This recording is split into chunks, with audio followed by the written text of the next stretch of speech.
देश के अंदर स्वदेशी को अपनाना और विदेशी को भूलकर, ये एक बहुत बड़ा मुद्दा है जो कि वर्षों से चला आ रहा है। जब से देश आज़ाद हुआ तभी से भारत में बनी हुई चीज़ों का धीरे धीरे ऐसा पतन होता गया कि वो कहीं गुम हो गई।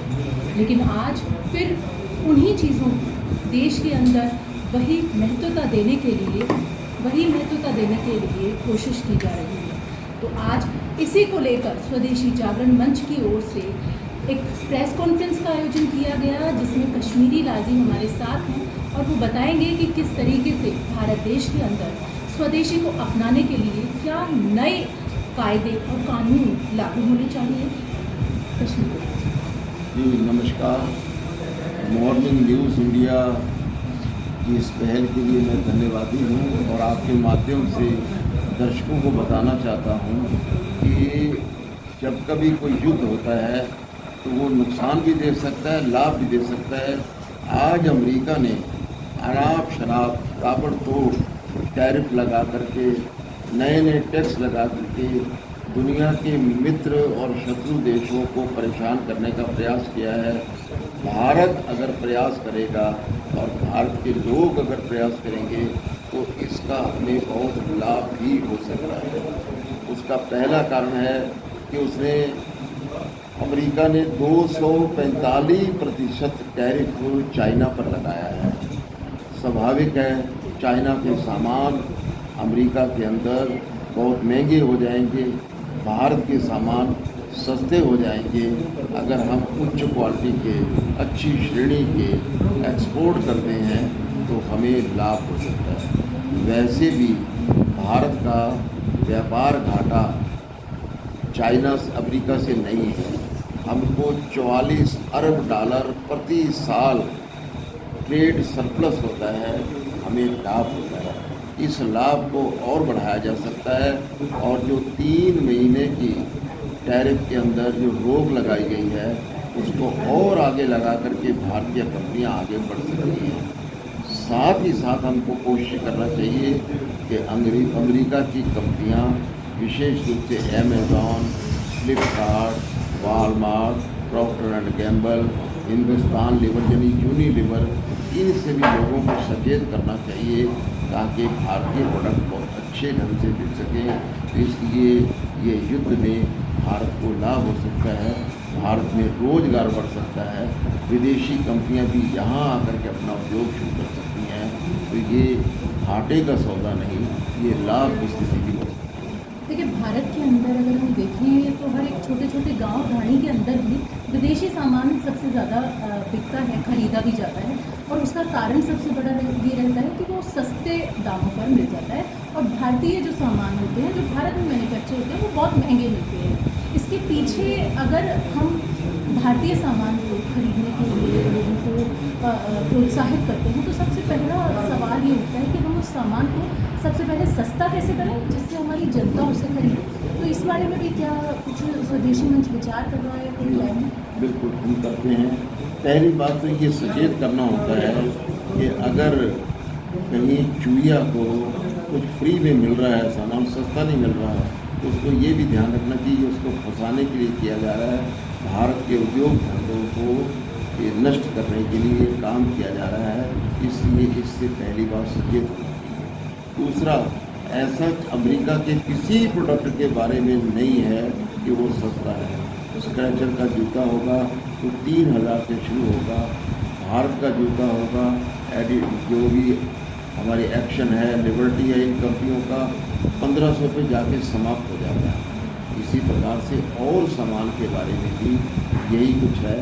अमेरिकी सामान जो विज्ञापन के आधार पर, चमक धमक के आधार पर उसको बेचा जाता है तो उससे सचेत करना ये हमारा काम है। बाबा रामदेव जैसे लोगों ने FMCG के अंदर कई विदेशी प्रॉक्टर एंड गैम्बल से लेकर के और हिंदुस्तान लीवर के प्रोडक्ट को पछाड़ा है, ऐसे ही भारतीय और लोग कर रहे हैं।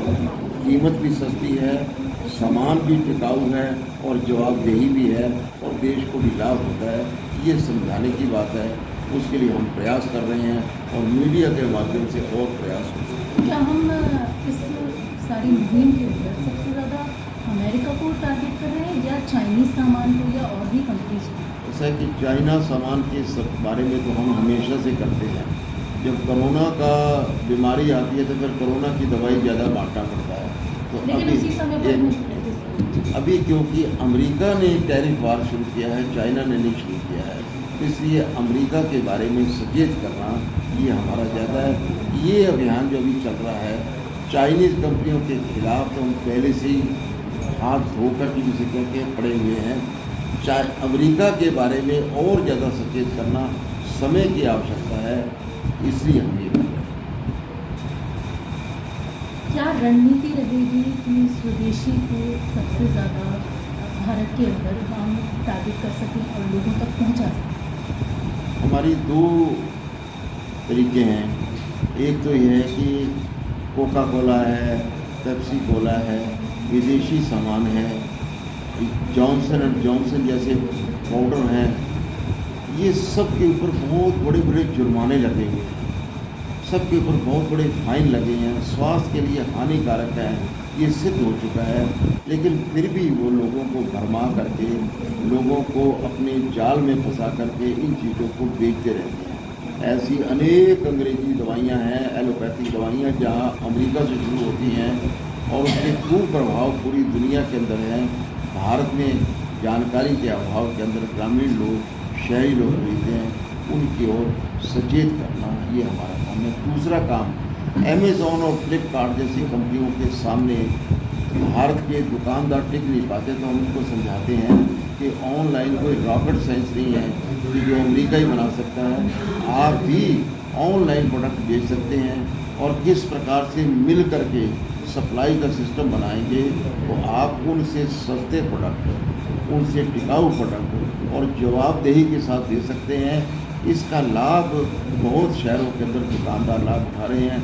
इस मुहिम के अंदर हम उनको और सचेत करने वाले हैं, तो स्वतः ही भारत की कंपनियाँ मजबूत होंगी, भारत के रिटेलर मजबूत होंगे, यहाँ तक कि भारत के स्ट्रीट वेंडर भी वो काम कर सकते हैं जो बड़ी बड़ी कंपनियां नहीं कर सकते। ऐसा उनका आत्मविश्वास जगाना और जो सरकारी नीतियां अच्छी हैं उनकी जानकारी देना, उनकी हैंड होल्डिंग करना, ये अपना काम है।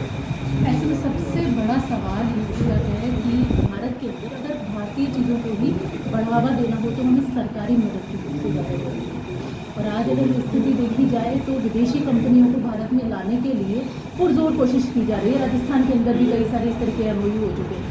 इसमें आप किस तरीके से सरकारी मदद क्या आपको मिल रही है? क्या चाहते कि क्या लगता है आपको ये जो लड़ाई है स्वदेशी अपनाने की, ये बहुत आसान होने वाली है या सरकार को इसके अंदर जोड़ने की बहुत ज़रूरत है?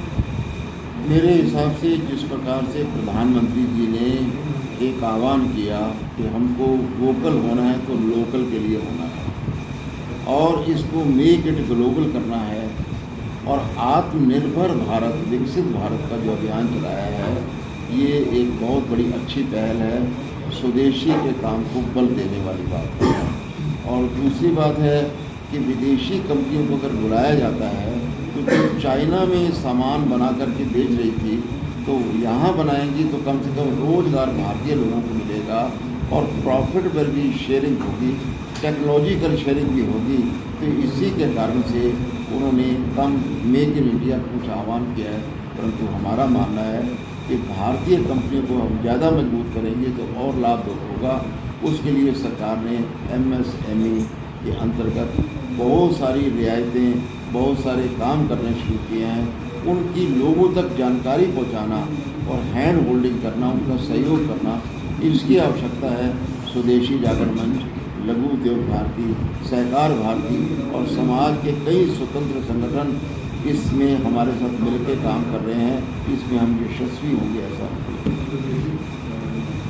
देखिए, भारत के अंदर किस तरीके से स्वदेशी को अपनाकर विदेशी को टाटा बाय बाय करने की तैयारियां की जा रही हैं, उसी को लेकर एक बहुत बड़ी पहल आज जयपुर में शुरू हुई, जिसमें कश्मीरी राज्य ने अपने विचार रखे और स्वदेशी चीज़ों को पुरजोर तरीके से कैसे अपनाया जा सकता है और किस तरीके से उन्हें आगे बढ़ाया जा सकता है, इस बारे में अपने विचार साझा किए। हमारे साथ अर्चना मीना जी हैं, जो कि सवाई माधोपुर से ऑर्गेनिक फार्मिंग के साथ जुड़ी हुई हैं और स्वदेशी जागरण मंच के साथ जुड़कर अपनी मुहिम को अंजाम दे रही हैं। अर्चना मीना जी, मैम अपने बारे में बताएं सबसे पहले तो, क्योंकि एक महिला होने के नाते इस तरीके की किसी मुहिम के साथ जुड़ना एक बहुत बड़ा कदम है। दरअसल स्वदेशी शुरू से ही मेरे अंदर था, एक बचपन से पारिवारिक इस तरह का रहा कि स्वदेशी की विचारधारा सदैव से घर में रही। माता पिता ने यही सिखाया कि हम इसी विचारधारा के साथ ही बड़े हों और इसी विचारधारा का विस्तार करें, प्रचार प्रसार करें और लोगों को जोड़ें। स्वदेशी वस्तुओं का प्रयोग करें, स्वदेशी अपनाएं, स्वरोजगार करें। तो फिर जब स्वदेशी जागरण मंच से जुड़ने के बाद में मुझे समझ में आया कि हाँ, ये सही जगह है जहाँ मैं अपने विचारों को और विस्तार दे सकती हूँ और विचारों को धरातल पर उतारने का एक बहुत अच्छा एक जरिया मुझे मिला है। तो स्वदेशी जागरण मंच में अभी मैं अखिल भारतीय महिला प्रमुख के रूप में काम कर रही हूँ और संगठन में बहुत कुछ सीखने को मिल रहा है। वरिष्ठों के साथ में उनका मार्गदर्शन जो मिलता है उससे ऐसा लगता है कि जो मन मस्तिष्क में जो विचार चल रहे हैं उन पे एक तरह से मोहर लग गई। हाँ, ये ऐसा लगता है कि मैं जो सोच रही हूँ और मैं जो करना चाहती हूँ वो ठीक है। तो ये मुख्य रूप से रहा। भारत में अगर स्वदेशी की बात करें तो हर घर में कोई ना कोई चीज़ ऐसी बनाई जाती है जो कि देश विदेश में अपनी एक अलग पहचान है। और आज की स्थिति जब देखें, कोविड के बाद का जो दौर था, हर घर से एक उद्यमी निकला। ऐसे में जब स्वदेशी को और भी ज़्यादा बढ़ावा देने की बात आती है तो किस तरीके से हम स्वदेशी के साथ जुड़कर और जनता को सस्ता और बेहतर सामान बिल्कुल कर सकते हैं। एक्चुअली इसमें हमारा संगठन, हमारा मंच केवल हमारा ही संगठन नहीं, जितने भी संगठन, विविध संगठन इसमें काम कर रहे हैं, चाहे स्वदेशी जागरण मंच हो, लघु उद्योग भारती हो, सहकार भारती हो, सभी जितने संगठन हैं वो स्वदेशी के भाव को लेकर ही काम कर रहे हैं। और स्वावलंबन और स्वरोजगार पर अलग अलग सबका काम चल ही रहा था पहले से, लेकिन अब स्वावलंबी भारत अभियान को 3 वर्ष पूरे हुए हैं और इसमें लगभग 32 संगठन हमारे साथ काम कर रहे हैं। और स्वदेशी जागरण मंच इसमें सहयोगी की एक समन्वयक की भूमिका में है। तो इसमें इसका मुख्य उद्देश्य जो स्वावलंबी भारत अभियान का जो है वो ये है कि हम एक ऐसा भाव जागरण अपने देश में करें। और मुख्य रूप से जो हमारा स्वावलंबी भारत अभियान है ये विकेंद्रीकृत सोच को लेकर चल रहा है। जैसे केंद्र से सब कुछ ना हो, जिले पे हो, गांव में हो, बस्ती में हो, छोटी छोटी ढाणियों में हो, इस तरह से अभी मंच उन लोगों से जुड़ने का, मिलने का एक जरिया बना रहा है जिससे हर गांव ढाणी तक आपकी पहुंच बन सके। हाँ, बिल्कुल बना रहा है। इसमें जो पिछले 3 वर्षों में जो डेवलपमेंट हुआ है वो मैं आपको बताती हूँ। स्वावलंबी भारत अभियान की केंद्रीय टोली बन चुकी है और हमारे सभी प्रांतों में लगभग 45 प्रांत, जो संघ की दृष्टि से जो 45 प्रांत हैं उनमें करीब 35 कार्यकर्ताओं की टोली बन चुकी है सभी संगठनों के समन्वय से। और नीचे जो जिले हैं, जिले करीब हमारे देश में 780 के करीब जिले हैं आज की डेट में, तो उन सभी जिलों में से करीब 650 जिलों में हमारी एक स्वावलंबी भारत अभियान की एक 25-26 कार्यकर्ताओं की टोली बन चुकी है और सभी बहुत अच्छे से नीचे लेवल पे काम कर रहे हैं। अब तहसील लेवल पे, खंड स्तर पे, गांव, ग्राम पंचायत तक हमारे कार्यकर्ता जा रहे हैं। और इसमें हमने लोगों से जुड़ने का एक तरीका ये सोचा है, क्योंकि बेरोजगारी उन्मूलन को लेके ये अभियान शुरू हुआ है। तो इसमें हमने जो विश्वविद्यालय, महाविद्यालय, 10+2 स्कूल, जो 10वीं, 11वीं, 12वीं के जो बच्चे हैं उनसे, टेक्निकल इंस्टीट्यूट, ITI, क्योंकि ये क्या होता है कि बच्चे ITI कर लेते हैं लेकिन रोज़गार नहीं मिलता। कोचिंग इसलिए कर रहे हैं कि नौकरी लगे, लेकिन नौकरियां हैं नहीं। और जब वो 30-32 साल का बच्चा जब ओवर एज हो जाता है तैयारी कर करके, उसके बाद जो फ्रस्ट्रेशन उसमें और उसके परिवार में आता है वो हमारे कार्यकर्ता खुद महसूस कर रहा है, देख रहा है, उनके माता पिता से मिल रहा है। और विशेषकर जो ग्रामीण भारत में जो स्थिति है, यदि मैं राजस्थान की बात करूँ तो ग्रामीण भाग जो है उसका युवा बहुत भटका हुआ है और माता पिता दुखी हैं, बेरोजगारी है, गाँव से पलायन हो रहा है। इन सबको ध्यान में रखते हुए गरीबी, गाँव से पलायन, जो स्वरोजगार की भावना जो अब नौकरी में बदल गई है, उसको ध्यान में रखते हुए हमारा कार्यकर्ता काम कर रहा है और इसमें हमें सफलता भी मिल रही है। हम बहुत सारे स्टूडेंट्स तक, बहुत सारी महिलाओं तक जा चुके हैं और मैं अगर महिलाओं की बात करूं तो महिलाओं का जो मुख्य रूप से जो इसमें योगदान है वो बहुत बड़ा योगदान हमें मिल रहा है समाज का नैरेटिव चेंज करने का। ये एक बहुत बड़ी एक उपलब्धि हमें तो ये थी हमारे साथ अर्चना मीना जी, जो कि खुद स्वदेशी जागरण मंच के साथ जुड़े हैं, अपने काम अंजाम दे रही हैं। ऐसे ही और वीडियोस देखने के लिए सब्सक्राइब करें मॉर्निंग न्यूज इंडिया को और जुड़े रहिए हमारे साथ।